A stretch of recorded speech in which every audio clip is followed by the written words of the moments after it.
నమస్తే. బీఆర్ఎస్ నాయకుడు RS Praveen Kumar phone tapping కేసులో విచారణ జరుపుతున్న సిట్ ముందు హాజరయ్యారు. ఆయన రెండో నోటీస్ తర్వాత అటెండ్ కావడం జరిగింది. ఎందుకు ఆయన్ని సిట్ పిలిచింది? ఈ ఫోన్ ట్యాపింగ్ విచారణలో భాగంగా చాలామందికి నోటీసులు ఇచ్చింది. వాళ్ళ యొక్క వాంగ్మూలాన్ని, ఎవరి ఫోన్లు అయితే ట్యాప్ అయినాయని వాళ్ళు కంప్లైంట్స్ ఇచ్చున్నారో, ఎవరి ఫోన్లు అయితే ట్యాప్ అయినాయని సిట్ భావించిందో వాళ్ళందరికీ నోటీసులు ఇచ్చి వాళ్ళని పిలిచి వాళ్ళ వాంగ్మూలాన్ని తీసుకుంటున్నది. ఆ వాంగ్మూలాన్ని తీసుకునే క్రమంలో కొంతమందికి వాళ్ళు మాట్లాడిన ఆడియోలు, ఏ నెంబర్స్ ద్వారా వచ్చిన ఫోన్లు అయితే ట్యాప్ చేశారో అందులో ఉన్న సమాచారాన్ని డైరెక్ట్గా కొంతమందికి సిట్ వినిపిస్తూ ఈ ఆడియో మీదేనా అని కన్ఫర్మ్ చేసుకుంటూ వాళ్ళ వాంగ్మూలాన్ని తీసుకుంటున్నారు. అందులో భాగంగా 2023లో ఆర్ఎస్ ప్రవీణ్ కుమార్ గారు కూడా బీఎస్పీ తెలంగాణ చీఫ్గా ఉన్న సమయంలో నా ఫోన్ ట్యాప్ అవుతున్నది, యాపిల్ నుంచి మెసేజ్ వచ్చింది, అంతేకాదు చాలా ఇంటర్వ్యూస్లో 100% ఫోన్లు కేసీఆర్ ట్యాప్ చేస్తున్నాడు, మా వ్యక్తిగత అన్ని రకాల సమాచారం వింటున్నాడు, ప్రతిపక్షాల నాయకుల ఫోన్లు ట్యాప్ చేస్తున్నాడు, రేవంత్ రెడ్డి ఫోన్ ట్యాప్ అయింది, బండి సంజయ్ ఫోన్ ట్యాప్ అయింది, ప్రవీణ్ కుమార్ ఫోన్ ట్యాప్ అయింది, డీజీపీ ఫోన్ ట్యాప్ అయింది, ఇట్లా అందరి ఫోన్లు ట్యాప్ అయినాయి, ట్యాప్ చేసిన వాళ్ళకి ప్రమోషన్లు ఇచ్చుకుంటూ వెళ్తున్నారన్న కోణంలో చాలా వీడియోల్లో ఆయన మాట్లాడడం జరిగింది, ఇన్క్లూడింగ్ మన తొలి వెలుగుతో కూడా. సో ఆనాడు ఆయన బీఆర్ఎస్కి వ్యతిరేకంగా పోరాటం చేసిన దాంట్లో ఉన్నాడు. ప్రభుత్వం మారిన తర్వాత ఆర్ఎస్ ప్రవీణ్ కుమార్ బీఎస్పీ నుంచి భారత రాష్ట్ర సమితి బీఆర్ఎస్ పార్టీలో కేసీఆర్ సమక్షంలో జాయిన్ కావడం జరిగింది. సరే, రాజకీయ కారణాలు అసలు ఏం జరిగింది, తెర వెనక ఏంది అన్నది పక్కన పెడితే, బీఆర్ఎస్లో జాయిన్ అయిన తర్వాత సడన్గా ఆర్ఎస్ ప్రవీణ్ కుమార్ గారు ఈ ఫోన్ ట్యాపింగ్ అంశంలో మాట మార్చిండు. సో మాట మార్చింది అనడానికి ఒక్కసారి ఈ వీడియో ఒక్కసారి చూడండి. అంటే ఆయన బీఎస్పీ అధినేతగా ఉన్న సమయంలో ఏం మాట్లాడిండు, అండ్ ఆ తర్వాత కాంగ్రెస్ అధికారంలోకి వచ్చిన తర్వాత ఈ ఫోన్ ట్యాపింగ్ అంశంలో విచారణ అప్పుడప్పుడే జరుగుతున్న క్రమంలో 1 సంవత్సరం కింద ఏం మాట్లాడిండు, ఇవాళ సిట్ ముందు హాజరైన తర్వాత బయటకు వచ్చిన తర్వాత ఆర్ఎస్ ప్రవీణ్ కుమార్ ఏం మాట్లాడిండు, ఇంకా మధ్యలో చాలా మాట్లాడిండు. ఒకసారి ఆ వీడియో చూడండి, మళ్ళీ స్టార్ట్ చేద్దాం. గవర్నమెంట్ ఇంతవరకు ఏం చేసింది? నేను మొన్న కూడా అడిగిన, ఇప్పుడు కూడా అడుగుతున్నా. కేసీఆర్ గారు, మీరు మా ఫోన్ లాక్ చేస్తున్నారు, మీరు మా సిడిఆర్స్ అనలైజ్ చేస్తున్నారు, అందరు ప్రతిపక్ష నాయకులు, ఇక్కడ కూర్చున్న జర్నలిస్టులు, మీ దగ్గర పనిచేసే అధికారులు, ఎవరెవరు మీకు అనుమానం ఉన్న ప్రతి ఒక్కరిని కూడా మీరు రకరకాల ఏజెన్సీలు పెట్టి, ఆ ఏజెన్సీలను పెట్టి ఇజ్రాయెల్ నుంచి అనాలిసిస్ సాఫ్ట్వేర్ తీసుకొచ్చి, పెగాసస్ తీసుకొచ్చి, ఇన్ని సాఫ్ట్వేర్లు తీసుకొచ్చి అనలైజ్ చేస్తున్నారు కదా. మరి ఈ ముచ్చట మీకు ఎందుకు తెలియలేదు? ఎప్పుడన్నా ఆలోచించిండ్రా? ఎప్పుడన్నా మీకు చూసిండ్రా ఇది ఎందుకైందో? సో అందుకొరకే దీన్ని చాలా సీరియస్గా కేటీఆర్ గారు చెప్పినంత ట్రివియల్ మ్యాటర్ కాదు, చిన్న విషయం కాదు ఇది, తెలంగాణ భవిష్యత్తుకు సంబంధించిన విషయం. ఇకపోతే మరి ఇక్కడ ఇంకొక కీలకమైన విషయం, శంకర్ లక్ష్మి గారు ఇక్కడ సెక్షన్ ఆఫీసర్. నాకు వాళ్ళ ఎవ్వరి మీద కోపం లేదు, కానీ నేను ఫ్యాక్స్ మీదనే మాట్లాడతా. ఆమె ఎవరు కూడా నాకు తెలియదు, ఫ్యాక్స్ మీద మాట్లాడతా. ఆమె సెక్షన్ ఆఫీసర్. నేను మొన్న కూడా ఇదే పాయింట్ దగ్గర నేను చెప్పిన, మన మిత్రులు అడిగినరు ఇదే పాయింట్ మీద. నేను ఒక బాధ్యతాయుతమైన పోలీస్ అధికారిగా, ఒక రిటైర్డ్ పోలీస్ అధికారిగా, మరి ముఖ్యంగా ఒక బాధ్యతాయుతమైన పౌరుడిగా ఫోన్ ట్యాపింగ్ వ్యవహారంలో నేను ఎలాంటి పబ్లిక్ స్టేట్మెంట్ చేయను. ఎందుకంటే ఇది ఫోన్ ట్యాపింగ్ అనేది దేశ భద్రతకు సంబంధించిన విషయం. ఒకవేళ ఎవరైనా ఈ ఫోన్ ట్యాపింగ్లో తప్పులు, అంటే ఫోన్ ట్యాపింగ్ అనే టెక్నాలజీని కానీ ఆ ప్రొసీజర్ని కానీ వాడుకొని మరి వాళ్ళ స్వార్థ ప్రయోజనాల కోసం వాడుకొని ఉంటే వాళ్ళు తప్పకుండా చట్టపరంగా శిక్షార్హులే. అంతే తప్ప నేను ఒక బాధ్యత గల ఒక సీనియర్ రిటైర్డ్ పోలీస్ అధికారిగా, అదేవిధంగా ఒక బాధ్యతాయుతమైన రాజకీయ నాయకుడిగా నేను దేశ భద్రతకు సంబంధించిన ఈ వ్యవహారంలో ఎలాంటి కామెంట్ చేయాలని అనుకోవడం లేదు. ఒకవేళ ఎవరైనా తప్పు చేసి ఉంటే తప్పకుండా వాళ్ళను చట్ట ప్రకారంగా శిక్షించాలి, బరాబర్ శిక్షించాలి. అట్ ది సేమ్ టైం దీన్ని రాజకీయ ప్రయోజనాల కోసం వాడుకోకండి. నేను మళ్ళీ రిపీట్ చేస్తున్నా, రాజకీయ ప్రయోజనాలకు వాడుకోకండి, దేశ భద్రతకు సంబంధించిన విషయం. అందుకొరకు ఎలాంటి పరిస్థితులు కూడా నేను దీని మీద ఎలాంటి పబ్లిక్ స్టేట్మెంట్ ఇవ్వను మిత్రులారా. Thank you very much. అదే చెప్పిన కదా ఇప్పటి వరకు నేను మళ్ళీ చెప్తున్నా, ఈ ఫోన్ ట్యాపింగ్ వ్యవహారం అనేది దేశ భద్రతకు సంబంధించిన విషయం. దాని మీద నేను ఎలాంటి పబ్లిక్ స్టేట్మెంట్ చేయను. మళ్ళీ అదే ప్రశ్న అడుగుతున్నాడు బ్రదర్. నేను చెప్పినా కదా, వాళ్ళకి సంబంధించింది. మీరు ఒక రిటైర్డ్ పోలీస్ అంటే పోలీస్ పదవికి రాజీనామా చేసి వచ్చి ప్రజలకు సేవ చేయడానికి వచ్చారు. మీ ఫోన్ కూడా ట్యాపింగ్ చేశారు. అంటే ఇక్కడ ఎట్లా చూడాలంట సార్? దేశ భద్రత అంటున్నారు, కానీ ఇక్కడ ప్రజాప్రతినిధులు ఈ విషయం పోలీసు వాళ్ళు ఇన్వెస్టిగేట్ చేస్తున్నారు. ఆ విషయం వాళ్ళకే వదిలేస్తాను నేను. కానీ దీని మీద నేను ఎలాంటి కామెంట్ కూడా చేయను. అదే కేసీఆర్ గారు ప్రజలను నమ్ముకొనే మరి ప్రజల గొంతుకై తెలంగాణ తీసుకొచ్చిండ్రు. ఆ 10 సంవత్సరాలు తెలంగాణ ప్రజల ప్రయోజనాలు దృష్టిలో పెట్టుకునే పరిపాలన చేసినట్టు తప్ప పోలీసుల మీద ఆధారపడి ఎక్కడ కూడా మరి పరిపాలన చేయలేదన్న విషయం స్పష్టంగా నేను సిట్ అధికారులకు చెప్పిన. ఒకవేళ ఎవరైనా అధికారులు తప్పు చేసి ఉంటే వాళ్ళ మీద యాక్షన్ తీసుకోండి అని నేను కూడా కోరిన. కానీ దీన్ని రాజకీయాలకు ముడిపెట్టకండి. రేవంత్ రెడ్డి ఆడుతున్న రాజకీయ చదరంగంలో సిట్ అనేది ఒక పావుగా మారకూడదని చెప్పేసి కూడా నేను క్లియర్ గా రిక్వెస్ట్ చేసిన. అదే విధంగా మళ్ళొకసారి చెప్తున్నా, రేవంత్ రెడ్డి విచ్చలవిడిగా డార్క్ వెబ్ లో అత్యంత అధునాతనమైన టూల్స్ కొన్ని తీసుకొని వాటిని వాడి తన ఓన్ మంత్రుల ఫోన్లు ట్యాప్ చేస్తా ఉన్నారు. దాని మీద పూర్తి స్థాయిలో ఎంక్వైరీ జరగాలని కూడా ఈ రోజు నేను సిట్ అధికారులను కోరడం జరిగింది. మరి వెంటనే ఈ కంప్లైంట్ ఒకటి కమిషనర్ ఆఫ్ పోలీస్ కూడా మేము తప్పకుండా ఇస్తాం.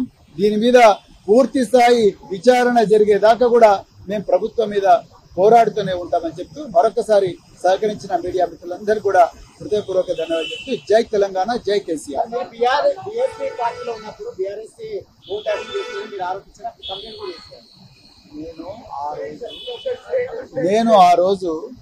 నేను నా phone state sponsored hackers tap చేస్తున్నారు అని చెప్పి నాకు యాపిల్ నుంచి మెసేజ్ వస్తే ఆ యాపిల్ నుంచి వచ్చిన మెసేజ్ ఆధారంగానే నేను నాటి కమిషనర్ ఆఫ్ పోలీస్ గారికి నేను కంప్లైంట్ ఇవ్వడం జరిగింది. ఆ కంప్లైంట్ ఏమైందని చెప్పేసి నేను ఈరోజు సిట్ అధికారులు కూడా అడగడం జరిగింది.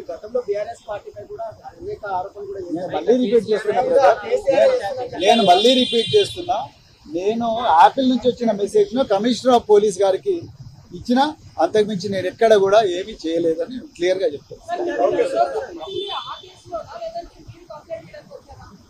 నన్ను పిలిచింది 243/2024 పంజాగుట్ట పోలీస్ స్టేషన్ లో. దాంట్లో భాగంగానే రేవంత్ రెడ్డి చేస్తున్న విచ్చలవిడి ట్యాపింగ్ మీద కూడా నేను ఎంక్వైరీ చేయాలని చెప్పేసి సిట్ అధికారులను డిమాండ్ చేశాను. Thank you very much. ఇది ఆర్ఎస్ ప్రవీణ్ కుమార్ గారు ఇచ్చిన స్టేట్మెంట్. ఇది అసలు ఎట్లా అర్థం చేసుకోవాలి? ఒక రకంగా నాలాంటి వాళ్ళకైతే చాలా బాధ అనిపిస్తున్నది. ఎందుకంటే ఆర్ఎస్ ప్రవీణ్ కుమార్ గారిని ఎక్కడో పెట్టి చూసుకున్నారు జనం అంతా. సరే ఓట్లు పడకపోవచ్చు, ఏం పడకపోవచ్చు, కానీ కేసీఆర్ దిగిపోవడంలో ఆయన చేసిన పనితీరు, ఆయన చేసిన వ్యవహారము, ఆయన కష్టపడ్డ తీరు, ఇవన్నీ కూడా ఎంతో కొంత యాడ్ ఆన్ అయినాయి అన్నింటికీ కూడా. సో ఆ రోజున ఆయన గెలవలేకపోవచ్చు, కానీ ఆయన బహుజన్ సమాజ్ పార్టీ తెలంగాణ చీఫ్గా ఉండి కొంత నిరుద్యోగుల అంశంలో, ముఖ్యంగా టీఎస్పీఎస్సీ పేపర్ లీకేజ్ సమయంలో ఆయన మాట్లాడిన మాటలు, వ్యాఖ్యలు, కొట్లాడిన తీరు, ఇవన్నీ కూడా ప్రజల్లో తీవ్రమైన చర్చకు దారితీసినాయి. కేసీఆర్ ఓడిపోవడానికి ఆయన కూడా కొంత భాగమైంది. మరి అలాంటి ఆర్ఎస్ ప్రవీణ్ కుమార్ బీఆర్ఎస్లో చేరడం ఒక ఎత్తు అయితే, చేరిన తర్వాత ఆయన యొక్క వ్యవహార శైలి, ఆయన వేస్తున్న అడుగులు ఒక స్థాయి నుంచి మరింత మరింత మరింత దిగజారినట్టుగా నాకైతే అనిపిస్తున్నది. ఇది నేను బీఆర్ఎస్లో ఉండడని లేకపోతే విమర్శించడమో ఇంకోటి కాదు, ఒక బాధతో చెప్తున్నటువంటి స్టేట్మెంట్ ఇది. ఏనాటికైనా ఇట్లాంటి లీడర్లని బయటకు తీసుకొచ్చి మళ్ళీ వాళ్ళ ఐడియాలజీతో, వాళ్ళ యొక్క పాత ఐడియాలజీతో వాళ్ళ పోరాటం మళ్ళీ తిరిగి చేసేలాగా వీళ్ళని ఆ రకంగా తయారు చేయడంలో భాగమే మేము చేస్తున్న ఈ వ్యాఖ్యలు. ఎక్కడ ఇప్పుడు ఆయన బీఆర్ఎస్ పార్టీ లీడర్గా ఉన్నాడు. ఎంత బీఆర్ఎస్ పార్టీ లీడర్గా ఉన్నా వాస్తవాలు అయితే మీ కళ్ళ ముందు కనబడుతున్నాయి కదా. మీరే ఫోన్ ట్యాప్ చేసిరు నాది అని గతంలో వెళ్ళి కంప్లైంట్ ఇచ్చారు. ఇప్పుడేమంటున్నారు? నాకు వచ్చిన యాపిల్ మెసేజ్, ఐఫోన్ మెసేజ్, దాన్ని తీసుకెళ్ళి నేను కంప్లైంట్ చేయడం జరిగింది అని మాట్లాడుతున్నారు. మీకు వచ్చిన కంప్లైంట్ మీదనే కాదు, మీరు ఏ స్థాయిలో మాట్లాడినారు ఆర్ఎస్ ప్రవీణ్ కుమార్ గారు ఒక్కసారి చూడండి. మీరు ఏ ఎక్స్టెంట్కి వెళ్ళి ఫోన్ ట్యాపింగ్ అంశంలో గతంలో మాట్లాడిరంటే, ఒక ఇంటర్వ్యూ ఇచ్చారు మీరు. ఆ ఇంటర్వ్యూలో మీరు మాట్లాడింది, ఈ రాష్ట్రంలో ఇంటెలిజెన్స్ వ్యవస్థను దుర్వినియోగం చేసిన బహుశా దేశంలో ఎక్కడ కూడా చేస్తారు. ముఖ్యమంత్రి తన బంధువైన ఒక ఎస్ఐ దుగ్గ్యాల ప్రణీత్ రావు 2007 బ్యాచ్కి చెందిన ఎస్ఐకి రాత్రికి రాత్రి రహస్య జీవ చేసి ప్రమోషన్ ఇచ్చాడు. ఆయన చేసిన గొప్ప పని. ప్రమోషన్లు ఎప్పుడు ఇస్తారంటే యాక్సిడెంట్ ప్రమోషన్, ఉగ్రవాద కార్యకలాపాలకు వ్యతిరేకంగా పోరాడి ప్రాణాలకు దయించి పోరాడినప్పుడు వాళ్ళ ప్రతిభా పాట వాళ్ళని గుర్తించి వాళ్ళ సేవలను గుర్తించి ప్రమోషన్ ఇస్తారు. అది జీవో నెంబర్ 280.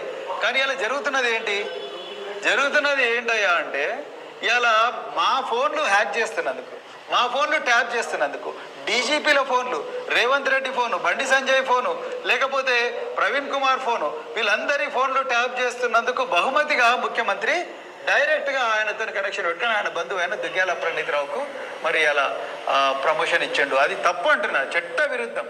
అది ప్రజాస్వామ్య హక్కులను భగ్నం చేయడం అని నేను అంటా ఉన్నా. మరి ఇవాళ ఇచ్చిన ప్రెస్ మీట్లో కూడా మీరు ఆ రకమైన స్టేట్మెంట్ ఇవ్వాలి కదా. సరే, మీరు బీఆర్ఎస్ పార్టీలో ఉన్నారు కాబట్టి ఆ రకంగా మాట్లాడలేని అంటారేమో. మరి అట్లా మాట్లాడలేని పరిస్థితుల్లో మీరు అక్కడ ఉండాల్సిన అవసరం మీకు ఏమొచ్చింది? మనసు చంపుకొని ఏమీ మాట్లాడలేక ఇబ్బంది పడుతూ నరకం అనుభవిస్తూ ఈ సిచ్యువేషన్ ఎందుకు మీకు? ఒకసారి ఆలోచించండి. ఆ రోజున ఎంత డీటెయిల్డ్గా, ఎంత కాన్ఫిడెంట్గా మీరు చెప్పారు. ఇవాళ మీ ప్రెస్ మీట్ ఎట్లున్నాయి? ఇవాళ మీరు మాట్లాడుతున్న తీరు ఎట్లా ఉన్నది? ఏదో తప్పించుకుంటున్నాడు అనే కోణంలో వ్యవహారంగా అనిపిస్తున్నది. జనాలకు అర్థమవుతున్నది, ప్రజలకి అర్థమవుతున్నది. మీరే అన్నారు 2007 బ్యాచ్కు చెందిన ప్రణీత్ రావుని ఏ రకంగా ఆయనకు ప్రమోషన్ ఇచ్చిర్రు అని మీరే చెప్తున్నారు కదా. మరి ఏ రకంగా ప్రమోషన్ ఇచ్చిర్రు ఆయనకి? మేము ఈరోజు కాదు, ఆనాటి నుంచి అదే మాట్లాడినాం, ఈనాడు అదే మాట్లాడుతున్నాం. లాస్ట్ టైం ఆయన ఎవరు, కాలోజీ టీవీ శ్రీనివాస్ గారు ఈడియట్ అన్నాడు ప్రభాకర్ రావుని. ఆ ఈడియట్ అన్నదాన్ని కూడా మీరు ప్రభాకర్ రావు ఫోటో పెట్టి ఈయన ఈడియట్ అంటారా? ఈయన 12 సంవత్సరాలు ఉద్యోగం విరమణ చెందిన తర్వాత కూడా ఈయన సమాజం కోసం పనిచేసిండు, ఇంటెలిజెన్స్ విభాగ అధిపతిగా పనిచేసిండని చాలా గొప్పగా పొగిడిరు. ఎప్పుడు? మొన్న. అదే ఇంటెలిజెన్స్ వ్యవస్థ గురించి ఆనాడు మీరు ఏం మాట్లాడినారు? అండ్ దీనికి లింక్ ఇంకొకటి ఏంటంటే, మీరు చెప్పిన ఈ దుగ్గ్యాల ప్రణీత్ రావు అనేటోడు ఎక్కడి నుంచి వచ్చిండు? ప్రమోషన్ ఎట్లా వచ్చింది? 2007లో 7 బ్యాచ్కు చెందిన ప్రణీత్ రావుకి ప్రమోషన్ ఎవడిచ్చిండు? ప్రభాకర్ రావే కదా. 2021లో ప్రభాకర్ రావు పెట్టిన ఆ ప్రతిపాదన అప్రూవల్ కాకుండా దాన్ని రిజెక్ట్ చేస్తే మళ్ళీ 2022లో మళ్ళీ దాన్ని అప్రూవల్ చేయించగలిగిండు. ఎవరి వల్ల అయింది? ఎవరి వల్ల సాధ్యమైంది? 2007 బ్యాచ్కు చెందిన ఎవరికి కూడా ప్రమోషన్ రాలే, కానీ ఒక్క ప్రణీత్ రావుకే వచ్చింది. ఇది నేను చెప్తున్న మాట కాదు, మీరు అదే చెప్తున్నారు. రిమాండ్ కేస్ డైరీ ఉన్నది. రిమాండ్ కేస్ డైరీలో కూడా చాలా క్లియర్గా ఈ అంశాలన్నీ పొందుపరచబడి ఉన్నాయి.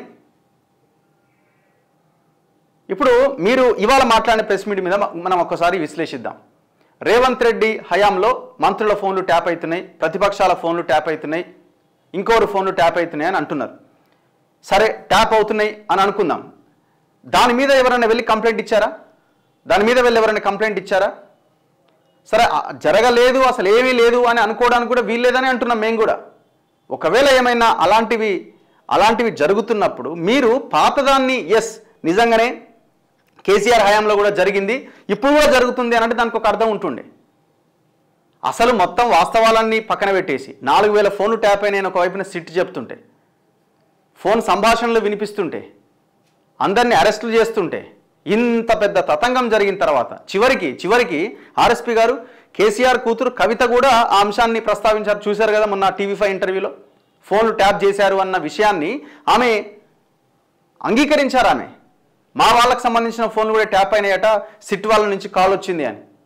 మరి కేసీఆర్ కూతురే చెప్పిన తర్వాత ఇప్పుడు ఆర్ఎస్పీ కాదు, కూడదు, కాలేదు అని అంటే దాన్ని ప్రజలు నమ్ముతారా?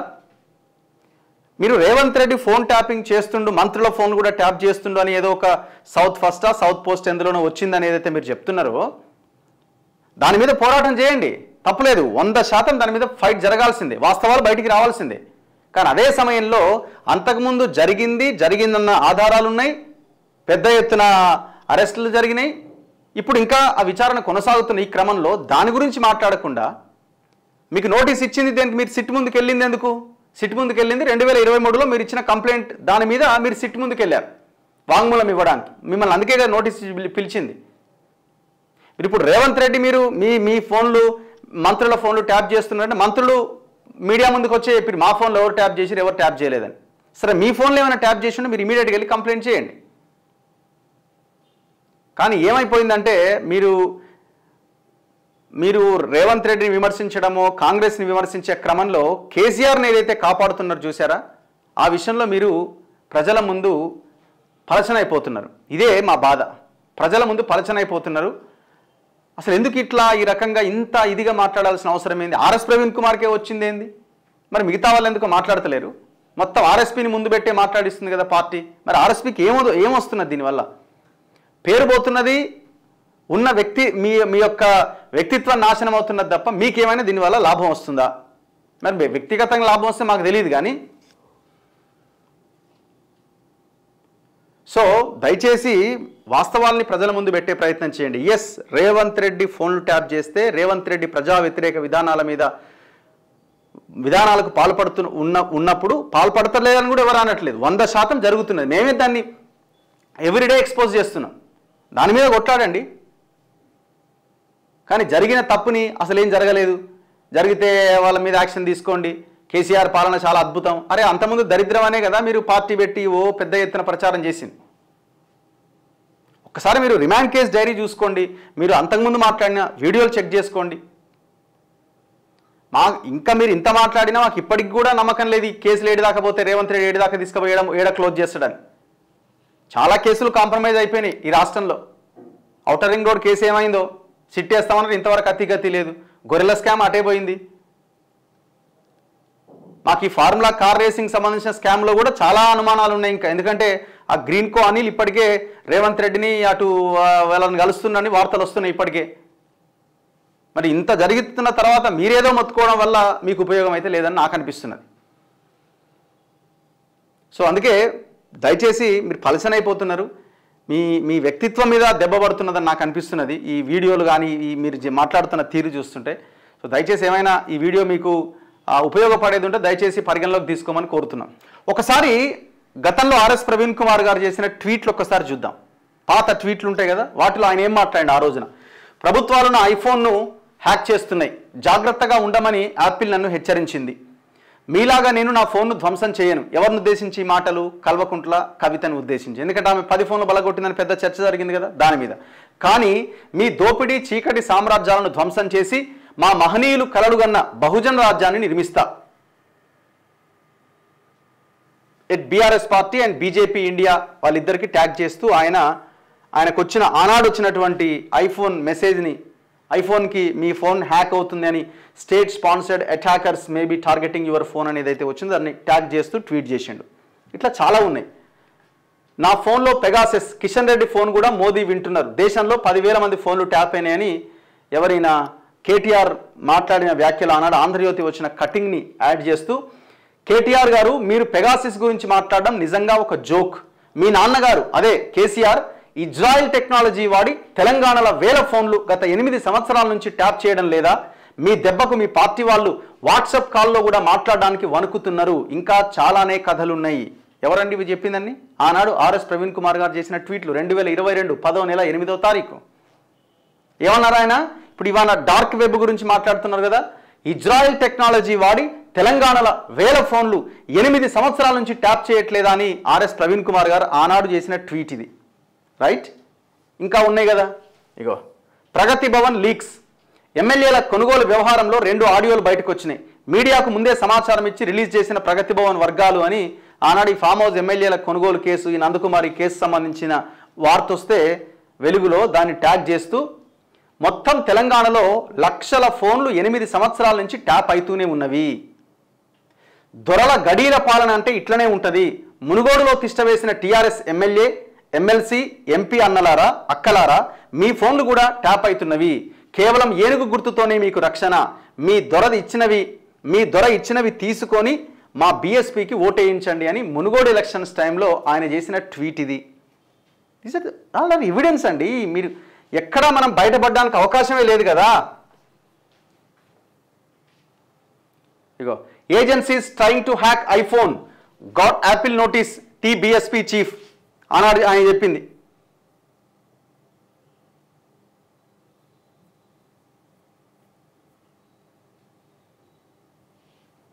సో ఇంత డీటెయిల్డ్గా ఆనాడు మీరు మాట్లాడి ఇప్పుడు ఈ రకంగా మాట్లాడడం వల్ల మీ వ్యక్తిత్వము మీరు ప్రజల్లో పలచనైపోతున్నారు. దయచేసి గుర్తించండి. మీరు భవిష్యత్ రాజకీయాలని శాసించాలని ప్రజలు అనుకున్నారు, కానీ మీ భవిష్యత్తును లేకుండా చేసుకోకండి. దయచేసి ఆలోచించండి. ఆర్ఎస్ ప్రవీణ్ కుమార్ గారు. చూస్తూనే ఉండండి మన తొలి వెలుగు.